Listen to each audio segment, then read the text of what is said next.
Before the earth echoed with the names of nations and kings, before humanity divided itself into tribes and powers, there was a time when people slowly forgot why they existed. Generations had passed since Prophet Adam, peace be upon him, first walked upon the earth, and since Prophet Idris, peace be upon him, preserved knowledge and discipline among early humanity. With each passing generation, remembrance weakened and obedience became distant. At first the change was subtle. People still spoke of Allah, but their hearts became attached to the world. Gratitude faded into pride, and humility gave way to self-importance. As time passed, people began to honor righteous individuals who had lived among them in the past. When these individuals died, their memories were kept alive through stories and symbols. Eventually statues were made, not to worship, but to remember. Yet remembrance slowly transformed into reverence, and reverence turned into worship. Without realizing it, humanity committed shirk. It was in this world, confused, divided, and spiritually lost, that Allah chose a man to carry one of the longest and most difficult missions in human history. His name was Prophet Nuh, peace be upon him. Prophet Nuh, peace be upon him, was sent to a people who had deeply settled into their errors. False gods had names, rituals, and followers. Society was structured around leaders who benefited from maintaining these beliefs. Turning back to pure monotheism threatened their authority and control. Yet Prophet Nuh, peace be upon him, came to them with sincerity, not force. He spoke to them as one of their own, calling them gently to worship Allah alone. He reminded them that these idols could neither create nor sustain life, and that only Allah controlled benefit and harm. He warned them of accountability, of a day when every soul would stand before its Creator. From the very beginning, the response was rejection. They mocked him, questioning why a prophet would be a human being. They pointed to his followers, who were mostly poor and weak, and claimed that truth would never follow those without status. They accused Prophet Nuh, peace be upon him, of seeking power, despite the fact that he asked for no reward and held no authority. Still, he did not stop. Prophet Nuh, peace be upon him, called his people openly and privately. He spoke to them during the day, and he spoke to them at night. He advised them gently and warned them firmly. He reminded them of Allah's mercy and cautioned them of divine justice. He used every approach, public sermons, private conversations, patient explanations, hoping that even a single heart might soften. Years passed, then decades, then centuries. Generations were born, grew old, and died, while Prophet Nuh, peace be upon him, continued his mission. His voice aged, his body weakened, but his resolve never changed. Allah mentions that he remained among his people for hundreds of years, calling them without pause. Yet the rejection only grew stronger. They placed their fingers in their ears, covered themselves, and turned away.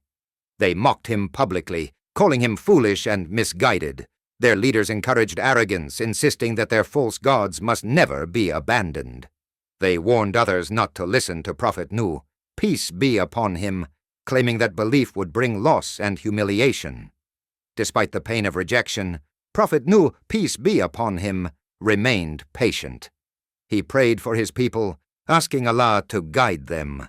His compassion did not fade, even when his message was met with hatred. Eventually Allah revealed to Prophet Nuh, peace be upon him, that no more people would believe beyond those who already had. Divine justice was approaching. Allah commanded Prophet Nuh, peace be upon him, to build an ark under divine guidance. The command itself became another trial. Prophet Nuh, peace be upon him, began constructing the ark far from any sea. As he worked, people passed by laughing and mocking him. They questioned his sanity, asking why he would build a ship on dry land.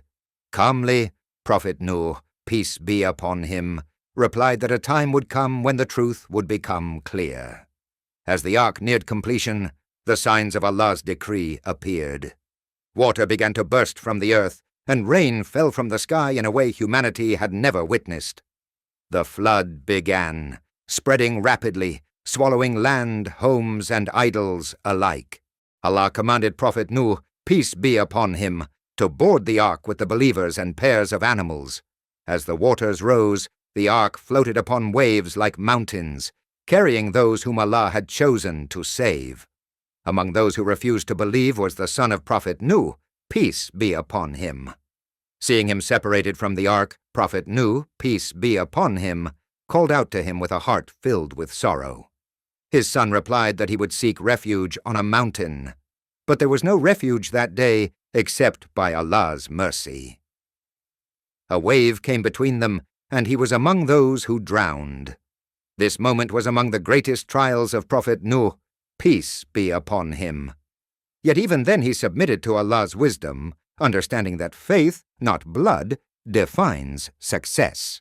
When the flood subsided and the earth absorbed its waters, the ark came to rest upon land.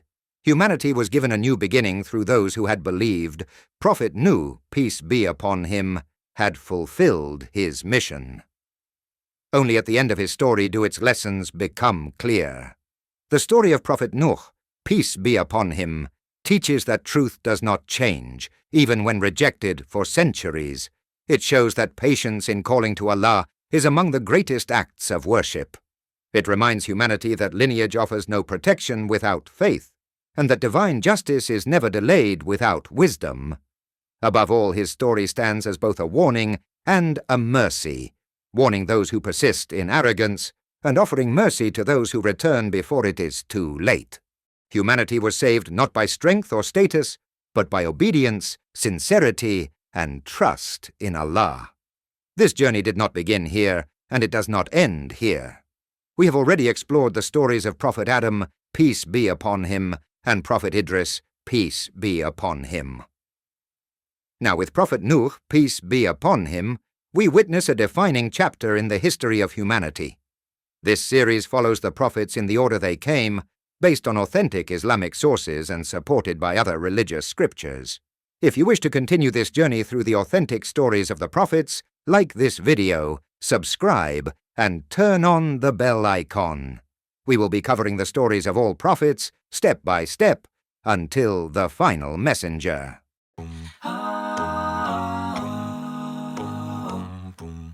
Ah.